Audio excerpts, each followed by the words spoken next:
Welcome to all of you on my YouTube channel Sarkari Bharat. दोस्तों, आज की इस वीडियो के अंदर हम बात करने वाले हैं एसएससी सिलेक्शन पोस्ट फेज़ 9 का। जैसा कि आप सभी को पता है, एग्ज़ाम चल रहा है। आज है 5 फरवरी 2022। थर्ड शिफ्ट के लिए देख लेते हैं मैथ जीके और रीजनिंग के क्वेश्चंस को। तो दोस्तों, आप सभी को बता दें, अगर आप staff selection commission selection post phase 9 की तैयारी कर रहे हैं, फेज़ 9 की, या फिर आप तैयारी कर रहे हैं एसएससी सीएचएसएल की, सीजीएल की, या फिर आप सीपीओ की तैयारी कर रहे हैं, या फिर आप एमटीएस की तैयारी कर रहे हैं। कहने का मतलब एसएससी के अगर किसी भी एग्ज़ाम की तैयारी कर रहे हैं, अभी तक आपने हमारे चैनल को सब्सक्राइब नहीं किया है, तो सबसे पहले आप लोग इस चैनल को सब्सक्राइब कर लीजिएगा। दोस्तों, आप सभी को बता दें, एसएससी से रिलेटेड कोई भी अपडेट क्लास पीडीएफ होती है, सबसे पहले हम आपके लिए लेकर आते हैं। तो आज 5 फरवरी 2022 थर्ड शिफ्ट के लिए मैं जीके रीजनिंग के क्वेश्चंस को देख लेते हैं। पेपर के लेवल की बात करें दोस्तों, तो पेपर का जो लेवल है वो इजी टू मॉडरेट लेवल देखने को मिला है। कुछ क्वेश्चंस थे, 4-5 क्वेश्चंस थे जो कि आपको डिफ़िकल्ट लगे होंगे। बाकी के सभी क्वेश्चंस जो थे वो आपका इजी टू मॉडरेट लेवल के ही रहे हैं। तो चलिए फ्रेंड्स, स्टार्ट कर लेते हैं क्वेश्चंस को और देखते हैं किस टाइप के क्वेश्चंस पूछे गए हैं। चलिए फ्रेंड्स, पहला क्वेश्चन आपकी स्क्रीन पर है। पहला सवाल है, पर्यावरण विज्ञान के संदर्भ में हाल ही में खबरों में रहा A76 क्या है? तो पर्यावरण विज्ञान के संदर्भ में हाल ही में खबरों में रहा A76 आइसबर्ग है। क्या है दोस्तों? आइसबर्ग है। नेक्स्ट क्वेश्चन देख लेते हैं फ्रेंड्स। नेक्स्ट क्वेश्चन रीजनिंग का है, बहुत ही आसान सवाल है, जबरदस्त सवाल है। सवाल है, यदि AD को NQ लिखा जाता है तो EH को क्या लिखा जाएगा? क्लियर है फ्रेंड्स? देखिए, A का मतलब होता है 1 और D का मतलब होता है 4। ए का मतलब 1, डी का मतलब 4, एन का मतलब होता है 14 और क्यू का मतलब होता है 17। तो 1 से 14 पे जाने के लिए हमें प्लस का 13 करना होगा और 4 से 17 पे जाने के लिए भी प्लस का 13 करना होगा। यानी कि एवरी एलिमेंट में आपका क्या हो रहा है? 13 ऐड हो रहा है। क्या हो रहा है? 13 ऐड हो रहा है। बस आप ऐड करते जाएंगे। ई का मतलब कितना होता है? 5। तो 5 प्लस 13 करिए, 5 प्लस 13 कितना हो जाएगा? 18। क्लियर है? और एच कितने पर आता है आपका? 8 पर आता है। 8 में आप 13 जोड़ दीजिए तो कितना हो जाएगा? 21 हो जाएगा। 18 पर आता है आपका आर और 21 पर आता है आपका यू। तो क्या हो जाएगा आपका? आर यू हो जाएगा। क्या हो जाएगा दोस्तों? आर यू इस सवाल का सही जवाब हो जाएगा। चलिए फ्रेंड्स, नेक्स्ट क्वेश्चन देख लेते हैं। नेक्स्ट क्वेश्चन है दोस्तों, फीफा अंडर 17 महिला विश्व कप 2022 की मेजबानी किस देश द्वारा की जाएगी? फीफा अंडर 17 महिला विश्व कप 2022 की मेजबानी किस देश के द्वारा की जाएगी? तो इसका सही जवाब है दोस्तों, भारत के द्वारा। किसके द्वारा की जाएगी? भारत के द्वारा की जाएगी। क्लियर है फ्रेंड्स? नेक्स्ट क्वेश्चन देख लेते हैं। नेक्स्ट क्वेश्चन है दोस्तों, देश में वैक्सीन वितरण प्रणाली के उपयोग के लिए किए जाने वाले राष्ट्रीय प्लेटफॉर्म का नाम क्या है? देखिए, जो वैक्सीन अ, वितरण प्रणाली का उपयोग किया है, इसमें राष्ट्रीय प्लेटफॉर्म का नाम है कोविन। क्या है? कोविन। ये कैसे बना? को से बना था कोविड-19 और विन से मतलब जीतेंगे। तो कोविड-19 से हमको क्या है? जीतना है। क्लियर है फ्रेंड्स? चलिए फ्रेंड्स, नेक्स्ट क्वेश्चन देख लेते हैं। नेक्स्ट क्वेश्चन है, पीतल किसकी मिश्र धातु है? क्या पूछा है? पीतल किसकी मिश्र धातु है? तो बस आप लोग एक ट्रिक याद कर लीजिए, पिताजी। क्या करना है?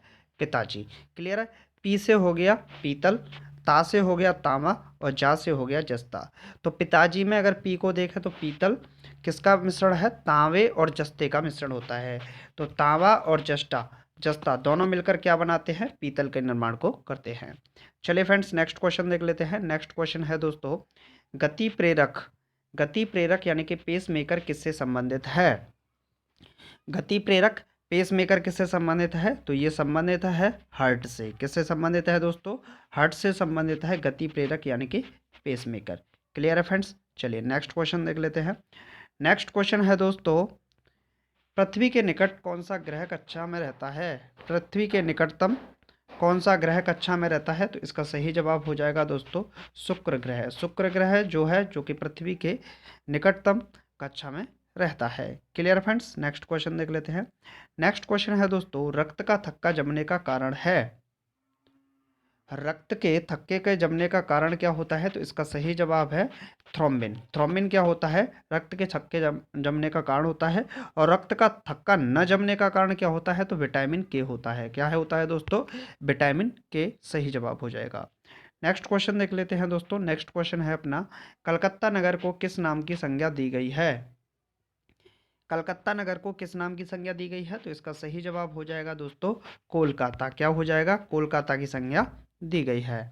नेक्स्ट क्वेश्चन देख लेते हैं दोस्तों। नेक्स्ट क्वेश्चन है, सबसे बड़ा उड़ने में असमर्थ पक्षी जो तेज गति से दौड़ सकता है वह कौन है? तो इसका सही जवाब हो जाएगा दोस्तों शुतुरमुर्ग यानी कि ऑस्ट्रिच। क्या हो जाएगा? ऑस्ट्रिच इस सवाल का सही जवाब हो जाएगा। चलिए फ्रेंड्स नेक्स्ट क्वेश्चन देख लेते हैं। नेक्स्ट क्वेश्चन है दोस्तों, थोड़ा नीचे कर लेते हैं। नेक्स्ट क्वेश्चन है, रामकृष्ण मिशन के संस्थापक कौन थे? रामकृष्ण मिशन के संस्थापक कौन थे? तो देखिए रामकृष्ण मिशन के संस्थापक थे स्वामी विवेकानंद। कौन थे? स्वामी विवेकानंद। नेक्स्ट क्वेश्चन है, साक्षी मलिक किस खेल के साथ जुड़ी हुई हैं? साक्षी मलिक किस खेल के साथ जुड़ी हुई है? तो इसका सही जवाब हो जाएगा दोस्तों कुश्ती के साथ। नेक्स्ट क्वेश्चन है, किलोवाट घंटा किसका मात्रक होता है? तो आप इसको निकाल भी सकते हैं। P बराबर क्या होता है? W/T, यानी कि शक्ति बराबर कार्य बटे समय होता है। तो W बराबर क्या आएगा? P/T आएगा। क्या आएगा? P/T। और पावर का हो जाएगा आपका किलोवाट, और समय का क्या बोलेंगे? घंटा। तो किलोवाट घंटा आपका सही जवाब हो जाएगा। क्लियर है फ्रेंड्स? तो किलोवाट घंटा मात्रक किसका है? ऊर्जा का मात्रक होता है। नेक्स्ट क्वेश्चन देखते हैं दोस्तों। गणित का सवाल आ चुका है। गणित का सवाल है, पहली संख्या दूसरी संख्या से 25% अधिक है तथा तीसरी संख्या दूसरी संख्या से 50% अधिक है, तो बताइए तीसरी संख्या पहली संख्या का कितनी प्रतिशत है? ठीक, तो मान लीजिए कि A, B और C तीन संख्या हैं। पहली संख्या दूसरी संख्या से 25% अधिक है, तो दूसरी संख्या को अगर हम 100 मान लें तो पहली संख्या दूसरी संख्या से, यानी कि ये इससे कितना है? 25% ज़्यादा है, यानी कि ये 125 हो जाएगी। क्लियर? तथा तीसरी संख्या दूसरी संख्या से 50% अधिक है। तीसरी संख्या किससे? दूसरी संख्या से। तो ये कितना? 50%, यानी कि ये कितना हो जाएगी? 150 हो जाएगी। तो बताओ तीसरी संख्या पहली संख्या का, तो पहली संख्या का, पहली संख्या क्या है? 100। पहली संख्या का तीसरी संख्या पहली संख्या का कितने प्रतिशत है? तो तीसरी संख्या क्या हो जाएगी? तीसरी संख्या क्या है? 150।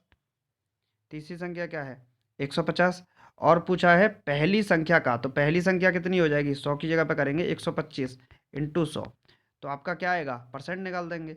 150 बटे 125, ये निकल कर आया 150 बटे 125 गुणे 100%। क्लियर है?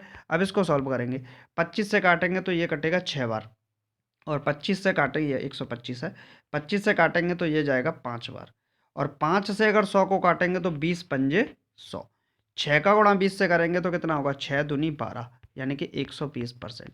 तो तीसरी संख्या पहली संख्या का कितना है? तीसरी संख्या पहली संख्या का 120% है। क्लियर है फ्रेंड्स? चलिए नेक्स्ट क्वेश्चन देख लेते हैं। नेक्स्ट क्वेश्चन फिर गणित का है। सवाल है, सुरेश और मुकेश, सुरेश है एक और मुकेश, इन दोनों की आयु का अनुपात दे रखा है 7:4। यदि सुरेश की आयु मुकेश की आयु से 18 वर्ष अधिक है। देखिए सुरेश की आयु ज़्यादा है मुकेश की आयु से। यहाँ पर कितनी ज़्यादा है? 3 ज़्यादा है, तो 3 यूनिट की वैल्यू की अगर बात करें तो 18 हो जाएगी। 1 यूनिट की वैल्यू कितनी हो जाएगी? 6 हो जाएगी। तो बताओ मुकेश की आयु कितनी होगी? मुकेश की आयु है 4 यूनिट, तो 4 यूनिट की वैल्यू कितनी हो जाएगी? 4 गुणे 6, यानी कि 6 चौक 24 वर्ष। कितनी हो जाएगी? 24 ईयर्स इस सवाल का सही जवाब हो जाएगा। क्लियर है फ्रेंड्स? समझ में आया? चलिए नेक्स्ट क्वेश्चन देख लेते हैं।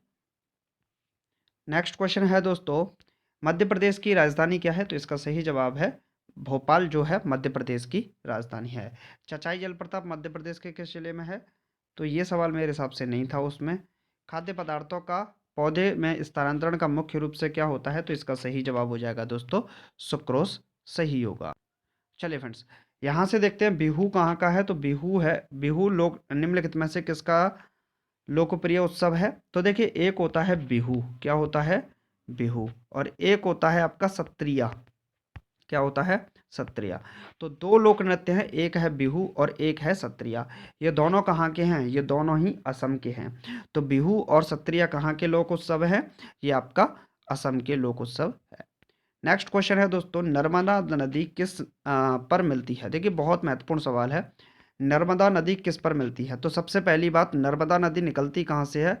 तो नर्मदा नदी इस तरीके से निकलती हुई ऐसे जाती है, तो ये निकलती है मध्य प्रदेश में और अमरकंटक की पहाड़ियों से। इसी नदी पर आगे चलकर जब हम जबलपुर पे पहुँचते हैं, जबलपुर की साइड में पहुँचते हैं, और जबलपुर में इसी पर एक धुआंधार जल प्रताप है। तो नर्मदा नदी पर ही कौन सा जल प्रताप है, ये भी पूछ सकता है, जो धुआंधार जल प्रताप। इसी नदी के किनारे पर आपका येन्ना जल प्रताप है। कौन सा है, येन्ना जल प्रताप है। तो ये भी क्वेश्चन आपसे पूछ सकता है। इसी नदी से आके गुजरात में जाके अहमदाबाद के किनारे, अहमदाबाद के किनारे अ, अहमदाबाद में इसी नदी के किनारे सरदार वल्लभ भाई पटेल की मूर्ति है, यानी कि स्टैच्यू ऑफ यूनिटी जो है आपका यही है, साधु बेट द्वीप पे। तो ये क्वेश्चन फिर ये जाकर कहाँ गिर जाती है, अरब की खाड़ी में जाकर गिर जाती है। तो ये भी क्वेश्चन आपसे पूछ सकता है। नेक्स्ट क्वेश्चन है दोस्तों, क्षारक को जल में घोलने पर क्या व्यक्त मुक्त होते हैं। तो जब क्षारक को जल में घोला जाता है तो मुक्त होते हैं OH आयन। क्या होते हैं दोस्तों, OH आयन क्षारक को जल में घोलने से मुक्त होते हैं।